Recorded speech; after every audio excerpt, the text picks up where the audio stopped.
Et notre cher ami, notre frère, le professeur Mohammad Marandi, est ici avec nous. Bon retour parmi nous, professeur. Merci Nima. C'est toujours un plaisir d'être dans votre émission.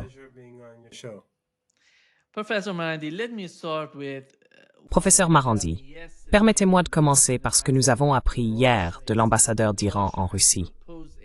Il a déclaré que la Russie avait proposé un pacte de défense entre l'Iran et d'autres pays partageant les mêmes idées, des pays opposés à l'OTAN, et que la proposition en est encore à la phase initiale de négociation.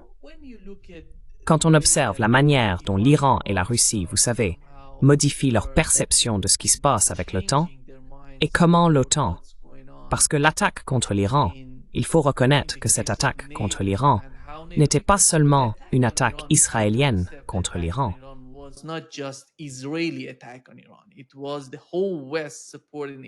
C'est tout l'Occident qui soutenait Israël dans cette attaque. Vous savez, le renseignement, la manière dont même pendant la guerre, lorsqu'ils ont attaqué l'Iran, ils ont essayé de condamner l'Iran au lieu de condamner Israël.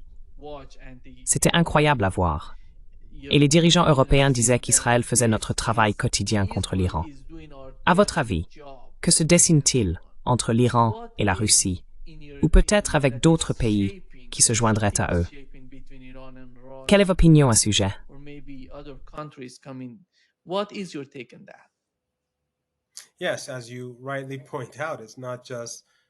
Oui, comme vous le soulignez à juste titre, il ne s'agissait pas seulement du régime israélien. C'était évidemment les États-Unis. Trump a accepté la responsabilité, même si plus tôt le conseiller à la sécurité nationale et le secrétaire d'État Rubio avaient nié l'implication américaine. Trump a déclaré que les États-Unis, que lui-même, étaient derrière la guerre. Il s'agissait donc d'une opération menée par l'OTAN. Et quand je dis l'OTAN, j'inclus la Turquie, car ces installations, malheureusement, étaient utilisées. Son espace aérien a été utilisé par les États-Unis, ainsi que ses installations radars. La République d'Azerbaïdjan était profondément impliquée. Le nord de l'Irak était impliqué, même si le gouvernement central s'y opposait.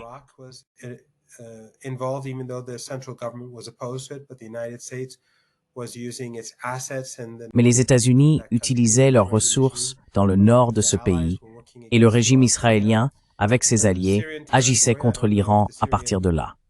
Quant au territoire syrien, je ne sais pas si le régime syrien y était lié, mais le territoire syrien a été utilisé.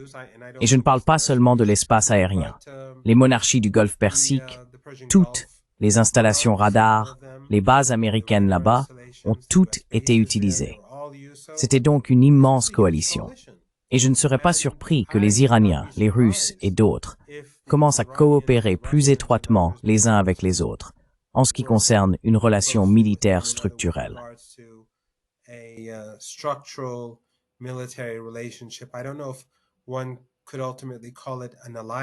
Je ne sais pas si l'on peut vraiment appeler cela une alliance ou non, mais je pense qu'il est important qu'en ces temps très dangereux, la majorité mondiale ait la capacité de se défendre.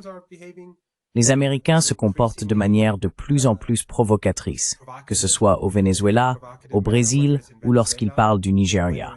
Nous avons vu les États-Unis refuser de participer au G20 en Afrique du Sud, affirmant qu'un génocide y serait en cours contre la minorité blanche.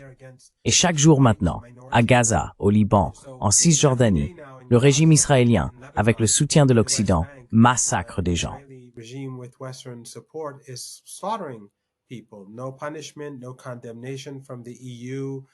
Aucune punition, aucune condamnation de la part de l'UE, ni des organisations européennes et américaines de défense des droits de l'homme. Tout le monde se tait, peu importe, car ce sont des Amaleks. Mais apparemment, il y a un génocide en cours en Afrique du Sud dont personne n'a connaissance. Ainsi, lorsque les États-Unis se comportent de cette manière à tous les niveaux, les pays doivent trouver un mécanisme qui les aide à se protéger.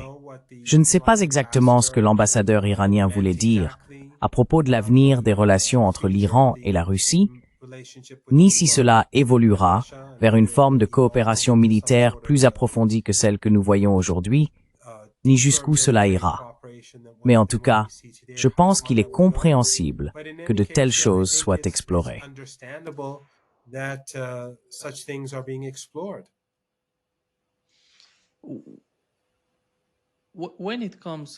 En ce qui concerne la politique étrangère de l'Iran, professeur Marandi, nous avons entendu le ministre des Affaires étrangères parler de la situation liée à l'accord et des négociations avec les États-Unis.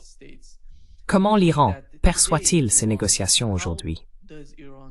Si les États-Unis décident d'être honnêtes dans leurs relations avec les Iraniens, puisque le ministre des Affaires étrangères a déclaré que les États-Unis tentaient d'imposer leur volonté, comment voyez-vous la position actuelle des Iraniens, la politique officielle de l'Iran à l'égard des négociations avec les États-Unis?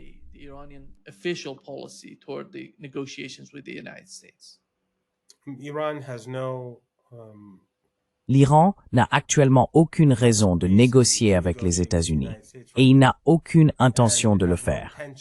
Cela ne signifie pas que l'Iran soit opposé aux négociations en tant que telles.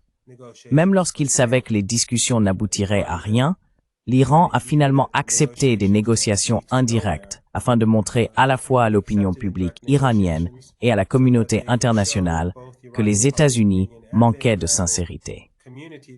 Il l'a fait durant les semaines précédant la guerre de 12 jours imposée au peuple iranien, et il l'a également fait après la guerre, non pas avec les États-Unis, mais dans le cadre de ses négociations avec l'Agence internationale de l'énergie atomique au Caire.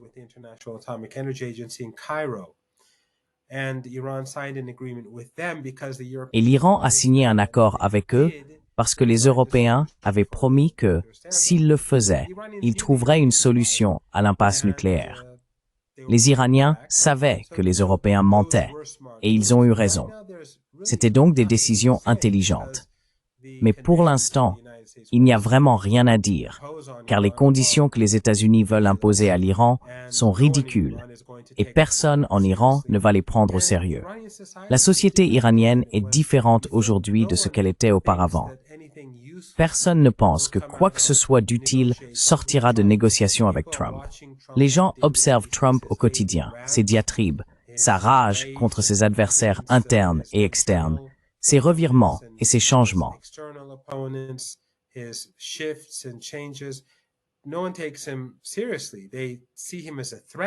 Personne ne le prend au sérieux. Ils le considèrent comme une menace. Et c'est pourquoi, si la relation militaire iranienne avec la Russie devait encore se renforcer, il y aurait aujourd'hui beaucoup moins de résistance en Iran parmi les libéraux qu'il y en aurait eu il y a quelques mois. Les Américains et le régime israélien se sont vraiment compliqué la tâche.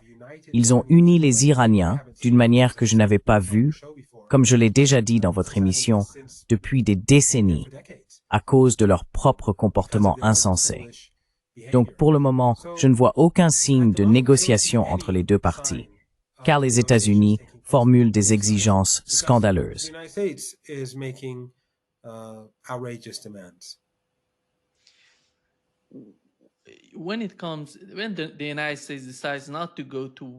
Lorsque les États-Unis décident de ne pas entrer en guerre, la guerre se transforme simplement en une autre forme de conflit, les sanctions. Je dirais qu'en regardant l'histoire de la révolution en Iran et ce qui s'est passé par la suite, les lourdes sanctions imposées à l'Iran, ainsi que ce que l'Iran possède aujourd'hui et que les États-Unis cherchent à limiter, le programme nucléaire et le système de missiles, sont tous deux le produit de ces sanctions. Avant la révolution, l'Iran avait un régime soutenu et militarisé par l'Occident. Tout en Iran provenait de l'Occident. Mais l'Iran d'aujourd'hui est totalement indépendant de l'Occident. Ils produisent tout ce dont ils ont besoin pour se défendre. Alors, comment voyez-vous cela? Ils continuent avec ce concept de sanctions. Y a-t-il une réflexion rationnelle derrière les sanctions qu'ils continuent de préconiser?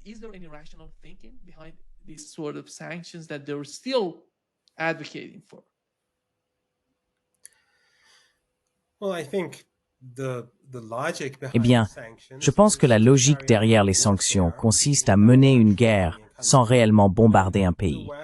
Et l'Occident est habitué à la guerre. Il bombarde des pays, il détruit des pays. Regardez Cuba. Cuba est brutalisée depuis avant ma naissance. Est-ce qu'elle représente une menace pour les États-Unis?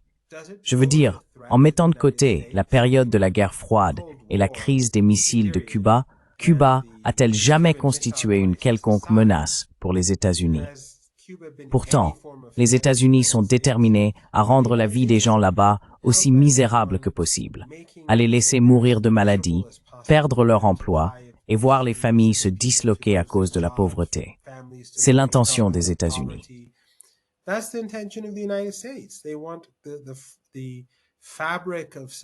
Ils veulent que le tissu de la société à Cuba s'effondre afin de provoquer un changement de régime et d'installer un gouvernement à leur convenance. Il en va de même aujourd'hui au Venezuela. Les sanctions contre le Venezuela ont visé les citoyens ordinaires. Je suis allé plusieurs fois au Venezuela. Ce n'est même pas comme Cuba.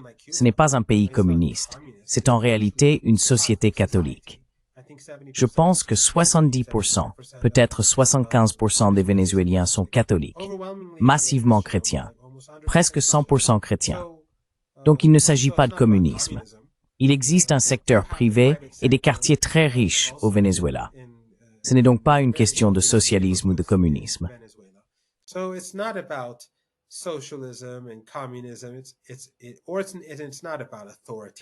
Il ne s'agit pas d'autoritarisme, car l'autoritarisme que nous voyons dans la région du Golfe Persique, avec ses monarchies absolues, et dans l'ensemble du monde arabe, où les Américains et les Européens ont imposé des dictatures, cela ne pose aucun problème. Donc, encore une fois, cela ne peut pas être la raison de leur hostilité envers le peuple vénézuélien. Et bien sûr, la question du narcoterrorisme est absurde, comme vous l'avez évoqué dans votre émission, avec des personnes bien plus compétentes. Les problèmes des États-Unis ne viennent pas du Venezuela. Mais en tout cas, les États-Unis se montrent agressifs.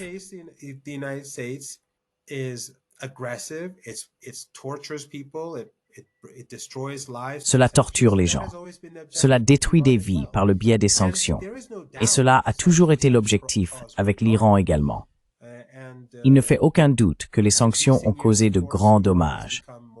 Ces dernières années, bien sûr, l'Iran est devenu plus capable de les contourner.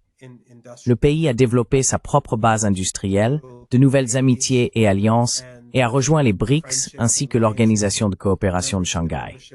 Tout cela a progressivement réduit l'impact des sanctions, mais leurs effets persistent. Tu as raison. Avant la Révolution, le Shah produisait environ 6 millions de barils de pétrole par jour. Au moment de la Révolution, environ 40% des Iraniens étaient instruits, savaient lire et écrire. En d'autres termes, il exportait ou produisait 6 millions de barils de pétrole par jour.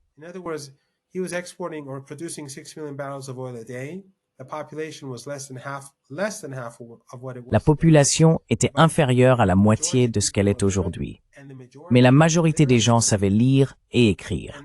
Et la plupart de ceux qui étaient alphabétisés étaient des femmes. Mon expérience personnelle le montre. Après la Révolution, lorsque Saddam Hussein a envahi l'Iran, je suis allé sur les fronts de guerre et dans les villes proches de la frontière. Beaucoup d'entre elles étaient extrêmement pauvres. Pas d'eau courante. C'était très arriéré. Et puis, encore une fois, d'après mon expérience, même si le Shah ressemblait à ces régimes arabes du Golfe Persique, il achetait toutes sortes d'armes, mais l'Iran ne produisait rien. Les armes que nous utilisions étaient toutes importées. Peu à peu, à cause des sanctions, l'Iran a commencé à construire sa propre industrie militaire. Ainsi, les sanctions ont rendu l'Iran beaucoup plus autonome, plus technologique et plus capable de résister aux États-Unis.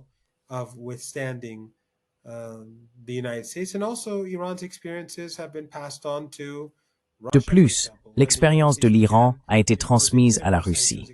Par exemple, lorsque les États-Unis ont commencé à imposer des sanctions similaires à la Russie après la guerre en Ukraine.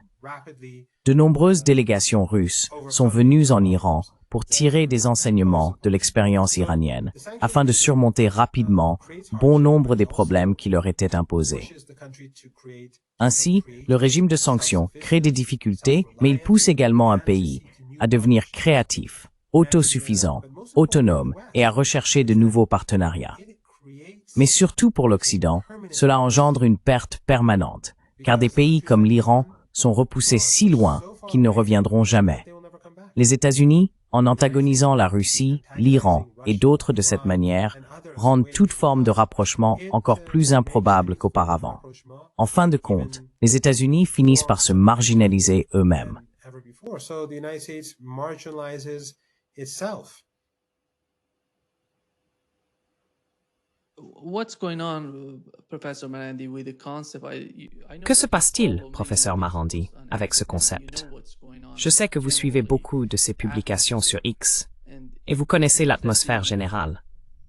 Il semble que le mouvement sioniste essaie de présenter la situation en Asie occidentale, tout comme le font les soi-disant islamistes, comme une tentative de conquérir ou de remodeler tout l'Occident, comme s'ils l'attaquaient d'une certaine manière. Et voici la commentatrice britannique Melanie Phillips qui en parle. J'aimerais connaître votre point de vue sur ce qu'elle essaie de faire comprendre aux gens, Nockwing. What she's trying to picture for the people in the West.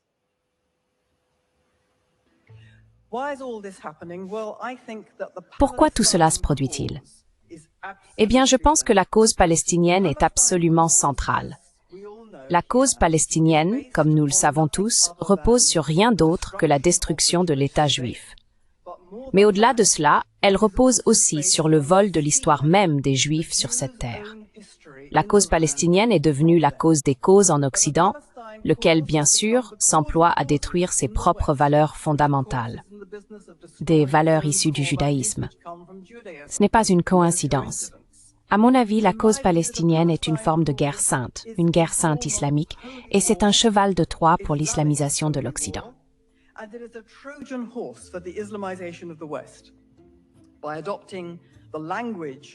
En adoptant le langage et l'inversion morale de la cause palestinienne, l'Occident a adhéré à un programme menant à sa propre destruction aux mains de l'islam. C'est un vœu de mort de la part de l'Occident. Et si l'on a un vœu de mort, on ne peut pas combattre un culte de la mort, ce à quoi l'Occident est confronté dans les forces de l'islam. Il ne peut pas le combattre parce qu'il ne sait plus ce qu'il est. L'Occident n'a plus la volonté de se défendre car il ne sait plus ce que cela signifie. Et dans la mesure où il n'a jamais su ce que cela signifiait, il a cherché à le détruire en se disant que l'Occident est à haïr.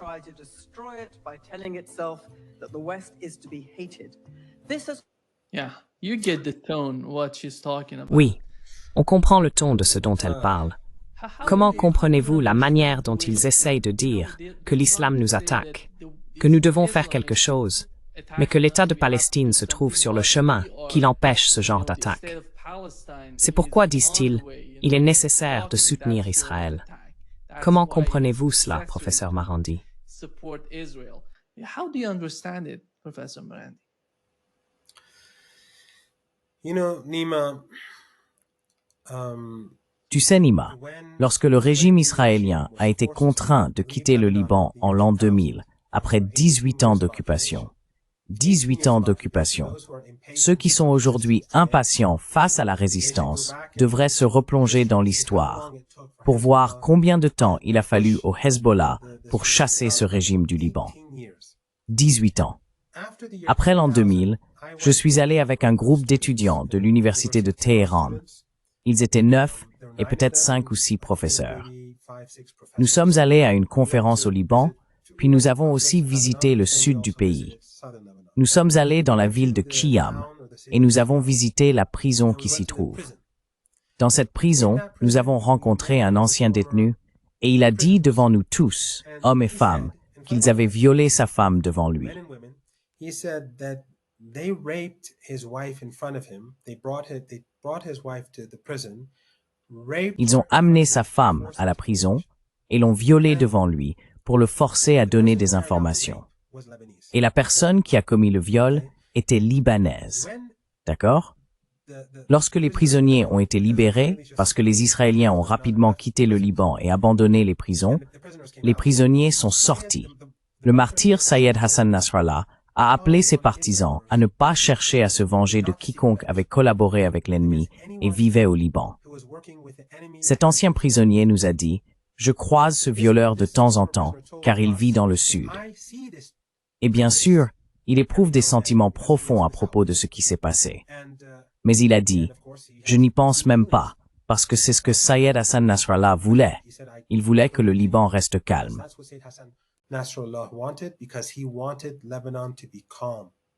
He wanted Lebanon to remain united. Il voulait que le Liban reste uni, stable et calme. Il voyait donc les choses dans leur ensemble. Et cette femme parle de l'islam de cette manière. L'islam dont elle parle est en réalité celui des services de renseignement qu'elle admire. Le Mossad, la CIA, les services de renseignement turcs, ceux de l'OTAN, ainsi que d'autres régimes riches en pétrole et en gaz liés aux États-Unis. C'est l'islam qu'ils produisent, l'islam takfiri, l'islam de Muhammad ibn Abd al-Wahhab, l'islam que les États-Unis utilisent dans leur guerre par procuration, que ce soit en Afghanistan, en Syrie, en Libye ou ailleurs. Whether it's in Afghanistan or in Syria or in Libya or elsewhere. So, and this is something that we've been. Donc c'est quelque chose que nous voyons souvent, et cela vient des sionistes, qu'ils soient chrétiens ou juifs, qui parlent de valeurs judéo-chrétiennes, alors même que nous voyons comment en Palestine, les sionistes insultent Jésus. Pour les musulmans, en revanche, Jésus est infaillible. Il y a même une sourate dans le Saint-Coran qui porte le nom de sa mère. Nous serions prêts à nous battre pour lui. Nous avons vu comment la résistance au Liban et en Irak s'est battue pour protéger, entre autres, les chrétiens. Et d'ailleurs, lorsque j'ai visité l'Irak pendant la guerre, j'ai rencontré un commandant chrétien des forces de mobilisation populaire. Of the popular mobilization forces. In their own regions where they were Christian, they had their own. Dans leur propre région, où ils étaient chrétiens, ils disposaient de leurs propres forces. Et les gardiens de la révolution iranienne, les forces de mobilisation populaire irakiennes et l'armée irakienne collaboraient avec eux. Ainsi, tandis que l'Occident soutenait ces groupes takfiri, l'OTAN et leurs partenaires régionaux, la résistance soutenait les chrétiens. Et vous savez, j'ai récemment vu quelque chose que Tucker Carlson aurait dit à 2 reprises. Il est, à juste titre, très critique envers le régime israélien. Mais il a affirmé que ce régime n'était pas occidental, qu'il ne respectait pas les valeurs occidentales. Il a dit qu'il était oriental, asiatique, et qu'ils avaient une culpabilité de sang ou une punition collective. Ou encore que dans ces cultures, les gens naissent coupables.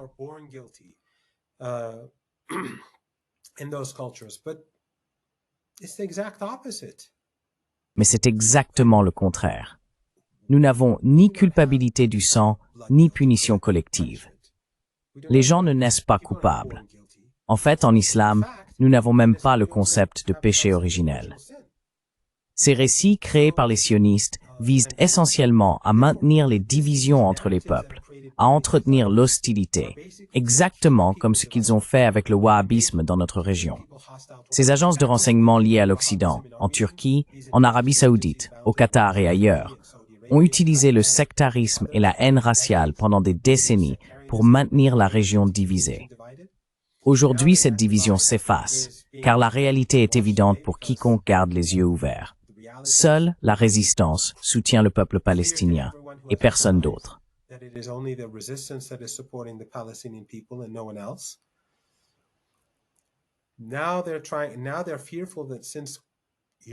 Maintenant, ils craignent que puisque les Européens et les Américains se retournent contre le régime israélien, les musulmans et les chrétiens ne se rapprochent. Alors, ils essaient de créer une profonde division entre les deux camps et de fabriquer une forme d'animosité. Qui donc a sauvé les chrétiens en Syrie avant qu'Al-Qaïda ne prenne le pouvoir? Qui a sauvé les chrétiens en Irak? Ce n'était certainement pas les forces armées occidentales. Ce n'était certainement pas le régime israélien qui a bombardé des chrétiens à Gaza et tué des chrétiens en Cisjordanie occupée. Et d'ailleurs, pour les musulmans, le Christ est roi, et Moïse est roi.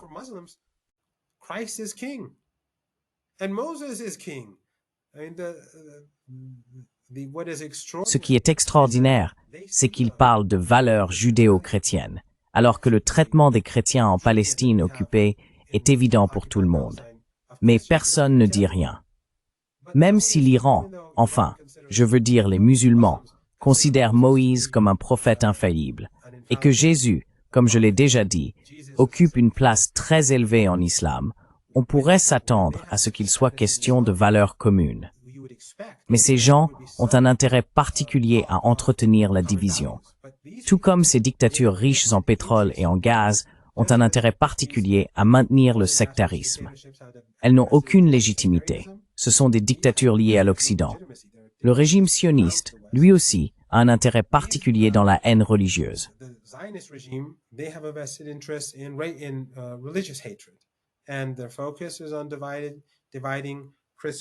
Leur objectif est de diviser les chrétiens et les musulmans, ainsi que les juifs et les musulmans. Mais en réalité, l'Iran, qui est le centre de l'axe de la résistance, compte à la fois des juifs et des chrétiens. L'Iran a un député juif, conformément à la constitution de la République islamique d'Iran, et il a également plusieurs députés chrétiens. Il y a quelque temps, vous avez probablement entendu parler en ligne d'une station de métro iranienne nommée Sainte Marie, la mère de Jésus, la mère du Christ. Cela n'a pas fait beaucoup de bruit ici, car pour nous, il est naturel d'avoir une telle station de métro, d'autant plus qu'elle se trouve juste à côté de la plus importante église arménienne de Téhéran.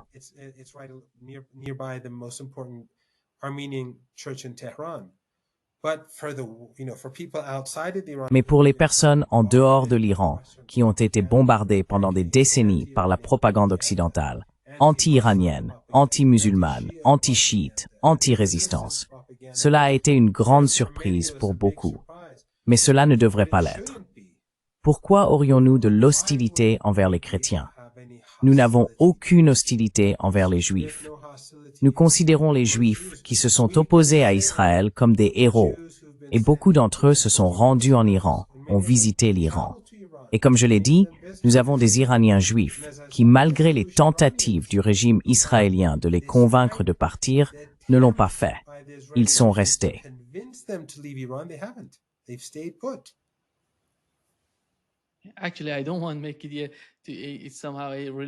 En réalité, je ne veux pas transformer cela en une discussion religieuse. Mais professeur Marandi, lorsque nous parlons du mot musulman dans le Saint-Coran, il fait référence à des figures comme Ibrahim et Ismaïl, ou, comme nous disons en persan, Abraham et Ismaïl. Ils sont tous deux appelés musulmans dans le Coran. Cela montre que le concept ne consiste pas à isoler les musulmans, mais à montrer que cette communauté cherche à rassembler les autres, chrétiens, juifs, et ainsi de suite. Il ne s'agit pas de séparer les gens les uns des autres, mais de les relier.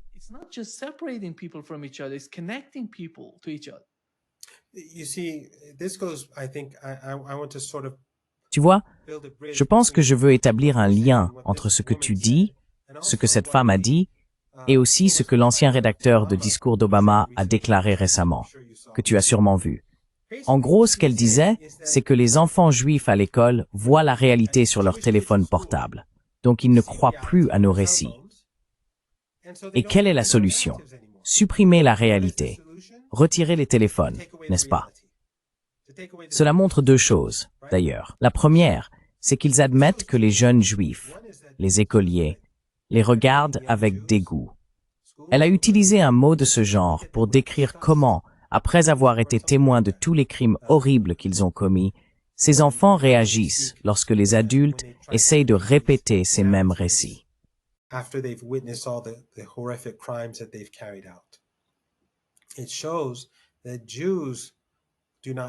Cela montre que les Juifs ne pensent pas comme la femme qui écrivait pour Obama, ni comme cette femme qui qualifie cela d'une sorte de culte de la mort. Le deuxième point, c'est que ces deux femmes essaient de faire la même chose, imposer de faux récits face à la réalité. Et cela ne fonctionnera pas, car chaque jour, ils déchirent des enfants. En fait, la stupidité du régime israélien réside dans le fait qu'il viole le cessez-le-feu chaque jour, au Liban et à Gaza. Chaque jour, les gens du monde entier se rappellent que cet holocauste continue, que le régime génocidaire est toujours aussi assoiffé de sang qu'avant. Et cela empêche les gens de dormir.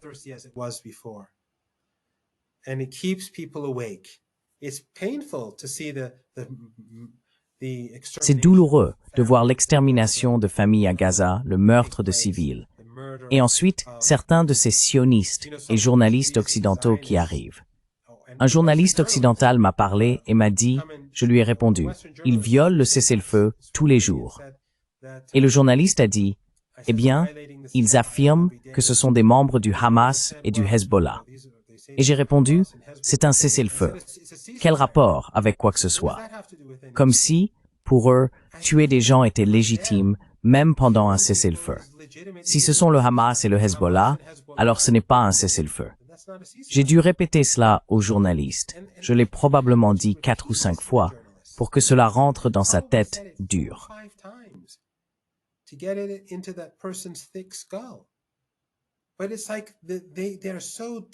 Mais c'est comme s'ils étaient tellement ancrés dans ces récits qu'ils ne peuvent tout simplement pas voir la réalité, ou qu'ils ne veulent pas la voir. J'ai eu un jour un étudiant qui avait beaucoup plagié, et je suis sûr que vous avez eu des exemples similaires. C'était il y a quelques années, avant qu'on puisse simplement faire une recherche sur Google et vérifier des phrases ou des choses de ce genre.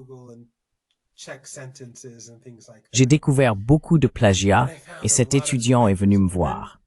Je lui ai dit, regardez, qu'est-ce que c'est que ça? Et l'étudiant n'arrêtait pas de dire, je ne veux pas préciser s'il s'agissait d'un homme ou d'une femme, je ne sais pas.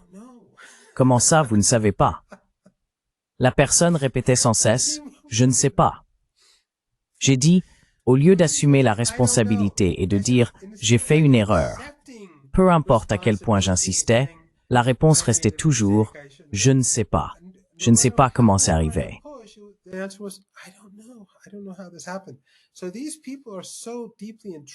Ces gens sont donc tellement profondément enracinés, ou bien ils ne veulent tout simplement pas être honnêtes avec eux-mêmes.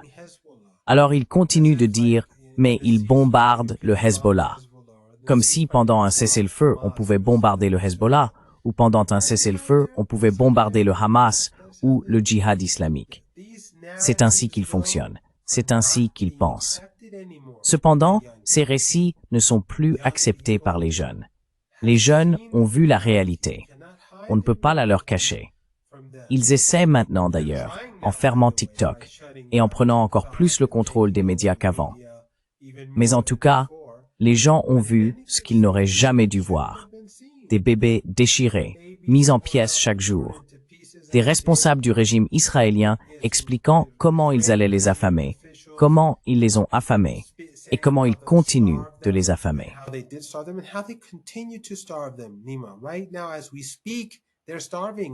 En ce moment même, pendant que nous parlons, ils meurent de faim à Gaza. Ils ont terriblement faim. Des enfants ramassent des ordures et les mangent parce que la nourriture n'arrive pas. Pourquoi? Parce que le cessez-le-feu est violé. Ils ne se contentent pas de tuer des gens. Ils empêchent la nourriture et le matériel d'entrer parce qu'ils veulent que les enfants continuent de mourir. Ils veulent exterminer le peuple palestinien. Et les journalistes occidentaux, les médias occidentaux ne disent rien à ce sujet parce qu'ils s'en moquent. Les employés de la BBC sont des sténographes. CNN, pareil. Le New York Times, The Guardian, tous les mêmes. Ils n'ont ni dignité ni honneur. Sinon, ils crieraient au meurtre jour et nuit.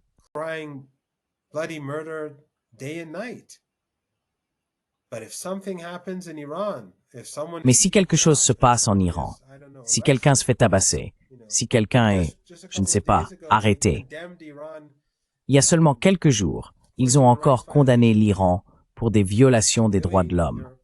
Vraiment? Vous êtes en train de commettre un génocide à Gaza. Vous aidez le régime israélien à en commettre un. Et c'est l'Iran, le violateur des droits de l'homme. Ils n'ont ni dignité ni honneur, tout comme les gouvernements n'ont ni dignité ni honneur. Mais les gens se sont réveillés. Les jeunes juifs, cette femme admet que les jeunes juifs n'acceptent plus leur récit.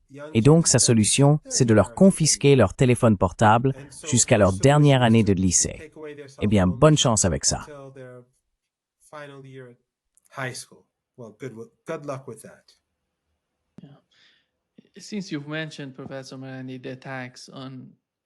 Puisque vous l'avez mentionné, professeur Marandi, les attaques contre le Hezbollah et le Hamas, nous avons appris que le Hezbollah a confirmé l'assassinat de son chef d'état-major par Israël. Haitham Ali al-Tabatabai, c'est son nom.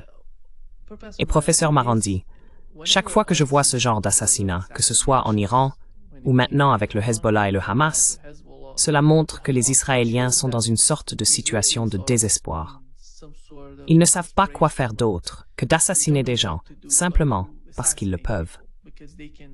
Quelle est votre analyse de la situation au Liban? Les gens sont descendus dans la rue pour protester contre le gouvernement. Ils veulent que le gouvernement libanais prenne position, qu'il condamne au moins ce qui se passe ou qu'il agisse, ce qui est bien plus important pour l'avenir du Liban. Comment voyez-vous la situation entre le Liban et Israël?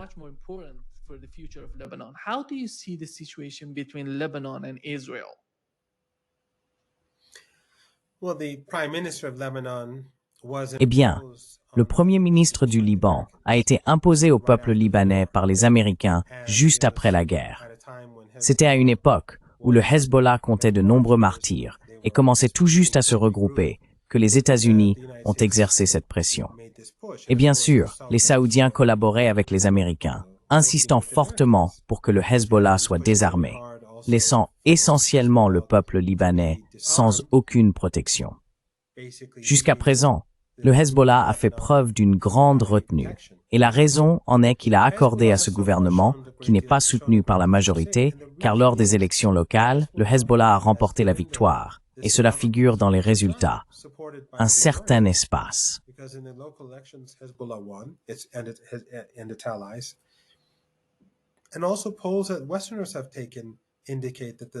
De plus, les sondages réalisés par des Occidentaux indiquent qu'une forte majorité de Libanais soutient le droit du Hezbollah à porter des armes.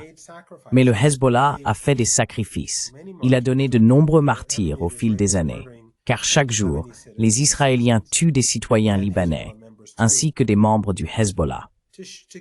Cela montre au peuple libanais que le gouvernement n'est pas sérieux dans la défense de sa population. Les forces armées ne défendent pas le pays. Elles n'achètent même pas d'armes anti-drones pour protéger la population contre les drones. Pourquoi? Parce qu'il s'agit d'un gouvernement fantoche, d'un régime sous contrôle des États-Unis. Les Américains ne veulent pas que le Liban soit capable de se défendre.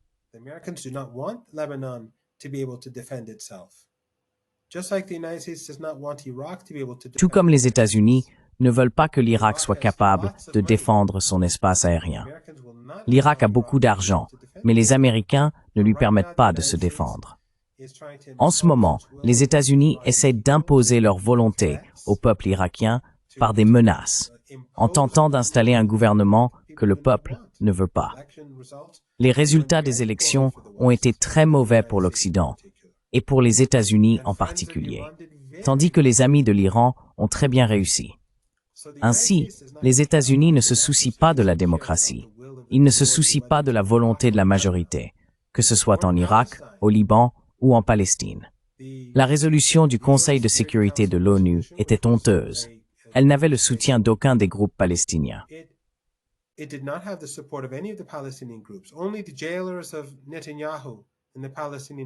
Seuls les geôliers de Netanyahou et de l'autorité palestinienne l'ont approuvé.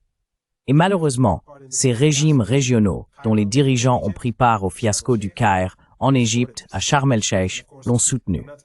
Et bien sûr, je pense que les Russes et les Chinois auraient dû y opposer leur veto. Mais lorsque la Turquie, l'Égypte, la Jordanie et tous les autres soutiennent cette résolution honteuse, comment peut-on s'attendre à ce que d'autres pays s'y opposent? En tout cas, je pense que le régime israélien est de plus en plus en difficulté.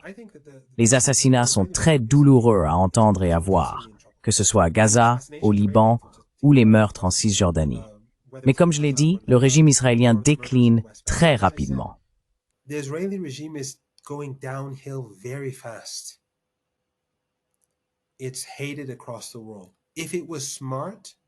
C'est détesté dans le monde entier.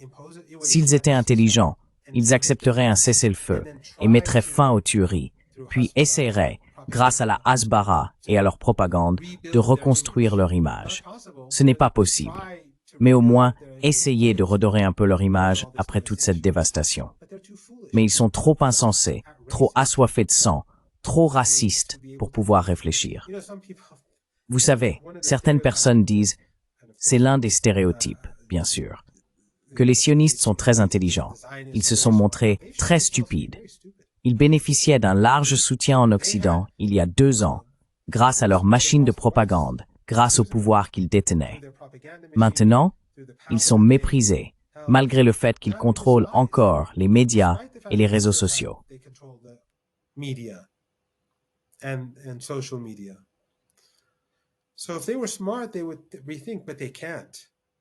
Donc s'ils étaient intelligents, ils reconsidéreraient les choses, mais ils ne le peuvent pas. Netanyahou ne le peut pas, son régime ne le peut pas, la société israélienne dans son ensemble ne le peut pas, parce que c'est ainsi qu'ils sont. Ils voient les autres comme Amalek, comme des sous-humains, comme dignes d'être tués. Alors ils aiment continuer à tuer. Ils continuent de voler toujours plus de terre en Cisjordanie chaque jour. Ils tuent des enfants en Cisjordanie. Depuis le 7 octobre 2023, Nima, plus de 1000 Palestiniens ont été assassinés en Cisjordanie. Plus de 1000 ont été assassinés en Cisjordanie. C'est incroyable. Bien plus d'1 par jour est tué.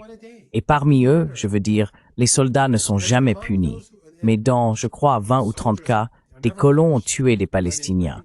Et rien ne leur est arrivé non plus.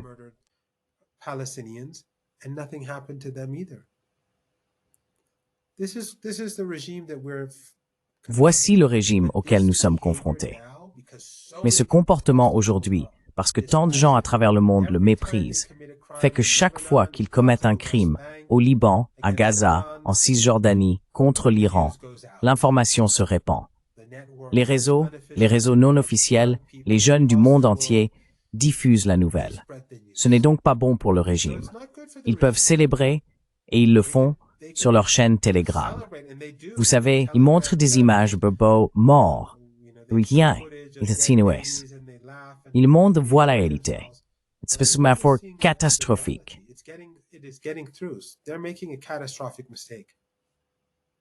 Looking at the history of Hezbollah, we know they En regardant l'histoire du Hezbollah, nous savons que l'assassinat de Sayed Hassan Nasrallah a été un événement énorme, vraiment énorme. Vous savez, cela a causé beaucoup de problèmes au sein du Liban et pour le Hezbollah lui-même. Mais si l'on considère l'histoire de ce genre d'attitude, aller assassiner des gens, pensez-vous qu'il puisse faire quelque chose de plus grand que cela? Parce que je ne le vois pas. En ce moment, on parle du Hezbollah, qui reconstruit son armée, se réarme, devient plus fort jour après jour. Alors, quel est le but de l'assassinat? Littéralement tuer des gens à cause de leur position. Nous savons que le Hezbollah est une force politique et militaire majeure au Liban. On ne peut pas retirer le Hezbollah du Liban en assassinant des gens. On ne peut pas réduire sa puissance militaire par ce genre d'attaque. Comment voyez-vous l'ensemble de la situation dans ce contexte? Et comment percevez-vous l'état actuel du pouvoir militaire et politique du Hezbollah au Liban?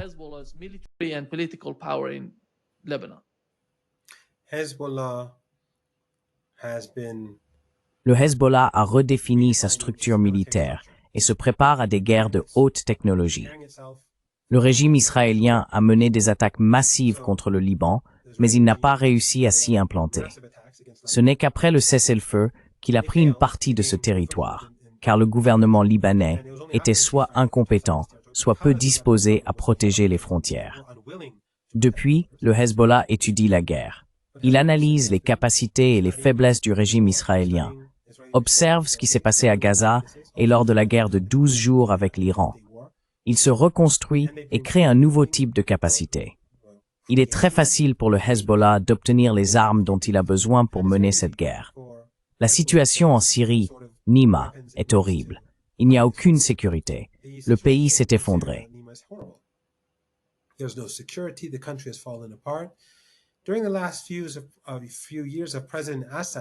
Au cours des dernières années du président Assad, sa coopération avec la résistance, comme vous le savez, s'est détériorée et il devenait de plus en plus difficile d'obtenir un soutien pour la résistance.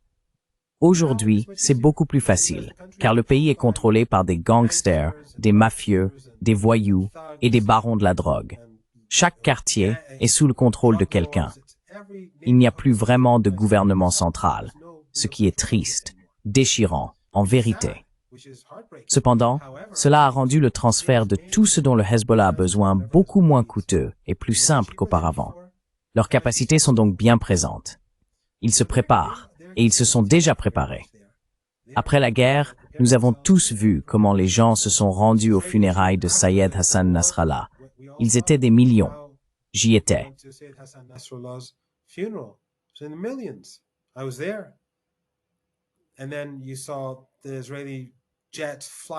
Et puis tu as vu les avions de chasse israéliens survoler le stade 2 fois pour intimider les gens. Les gens venaient d'être bombardés pendant des mois, mais ils n'ont pas bougé. Ils ont tenu bon. Alors maintenant, après avoir réparé et amélioré leur équipement militaire, obtenu de nouveaux matériels et développé de nouvelles capacités technologiques de pointe, la situation va être bien pire pour le régime israélien, Nima. Et le point important, c'est que le régime israélien est désormais méprisé. Chaque jour, il mène ses assassinats, ses meurtres à Gaza et en Cisjordanie, et cela se propage dans le monde entier. Les gens font savoir aux autres que ce régime ne met pas fin au massacre. Les gouvernements occidentaux n'en disent rien, car ils font partie de ce génocide et de ces attaques génocidaires. Donc, les choses ne vont pas bien pour le régime, même si je ne suis pas sûr qu'il n'y aura pas de guerre. Je n'en sais rien.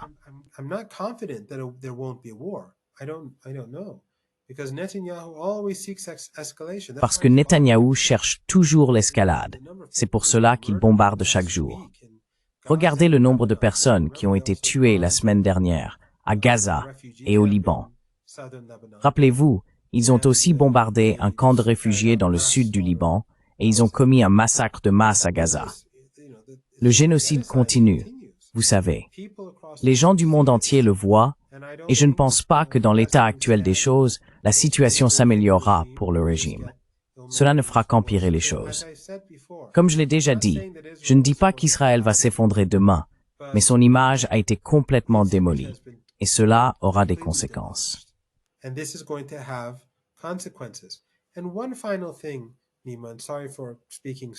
Et une dernière chose, Nima, et désolé d'avoir parlé si longtemps. Il se passe beaucoup de choses dans le monde aujourd'hui. L'Occident s'épuise. La guerre en Ukraine arrive enfin à la conclusion que nous savions tous inévitable. Certains avaient prédit que cela se produirait plus tôt, d'autres plus tard, mais cela arrive enfin. L'Occident est vulnérable. Il a montré sa faiblesse. Il s'épuise dans ses multiples guerres, guerres sales, guerres commerciales, et cela rendra la situation plus difficile pour le régime israélien à l'avenir. Plus l'Occident reste empêtré dans des conflits à travers le monde, plus il s'affaiblit.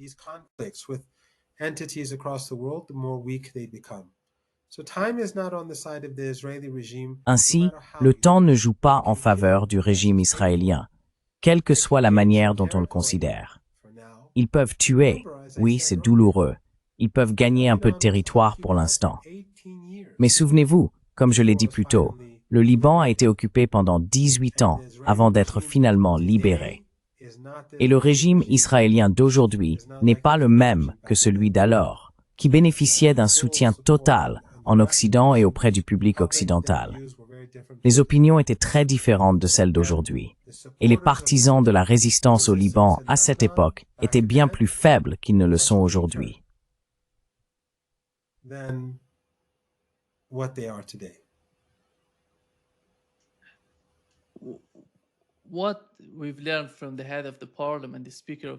Ce que nous avons appris du président du Parlement iranien, Mohammad Bagher Ghalibaf, c'est que, le 6e jour de la guerre entre l'Iran et Israël, la vice-présidente des États-Unis a contacté des responsables iraniens pour tenter de trouver une forme de solution.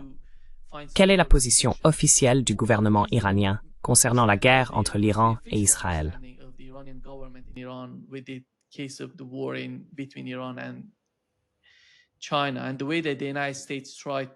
La Chine et la manière dont les États-Unis ont essayé, vous savez, d'intervenir et de construire en quelque sorte un pont, de trouver une solution pour mettre fin au conflit, à la guerre entre les deux. Quand on regarde les États-Unis aujourd'hui, qui détient réellement la voix officielle au sein du gouvernement, de l'administration, parce qu'à chaque fois que Donald Trump s'exprime et dit quelque chose de différent, personne ne peut vraiment croire à ce qu'il raconte. Mais pensez-vous que le vice-président des États-Unis ait été d'une certaine façon plus rationnel dans la manière dont il s'adressait aux Iraniens? Quelle est votre opinion sur ce qui s'est passé dans ce cas?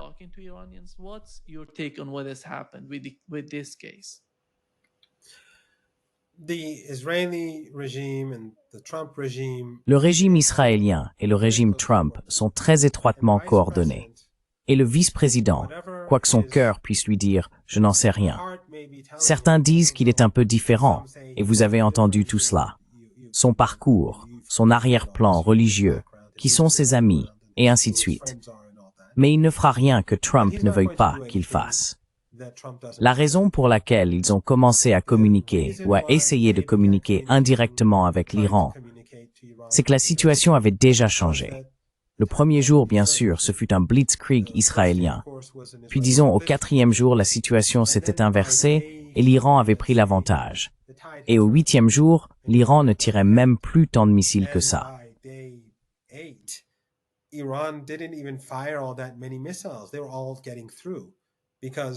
Ils passaient tous parce que l'Iran savait que les Israéliens avaient déjà épuisé la majeure partie de leur défense et que les Américains avaient utilisé la plupart de leurs capacités défensives. Les Iraniens avaient également identifié leurs points faibles, si bien qu'ils n'avaient plus besoin de tirer beaucoup de missiles.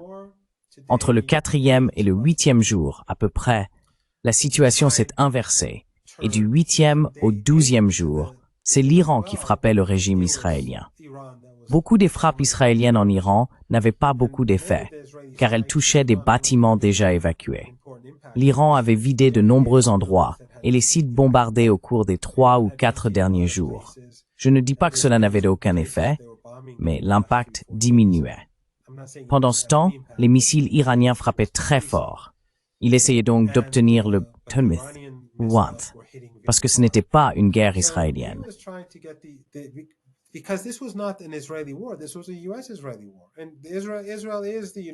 C'était une guerre américano-israélienne.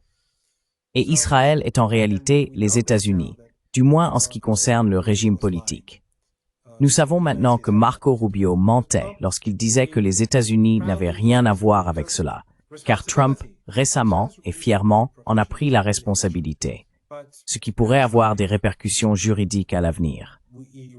Mais cela mis à part, l'Iran savait dès le début que les États-Unis en faisaient partie. La seule raison pour laquelle les États-Unis ont contacté l'Iran après quelques jours, c'est qu'ils se sont rendus compte qu'ils étaient dans une situation difficile. C'est la seule raison. Et la prochaine fois, ce sera bien pire. Bien pire. Les Iraniens se préparent rapidement, et le régime israélien va découvrir, s'il attaque à nouveau l'Iran, que les missiles iraniens sont bien plus dévastateurs et meurtriers qu'ils ne le pensaient. Merci beaucoup, professeur Marandi, d'être avec nous aujourd'hui. Un grand plaisir, comme toujours. Ce fut un honneur, Nima. Merci beaucoup de m'avoir invité.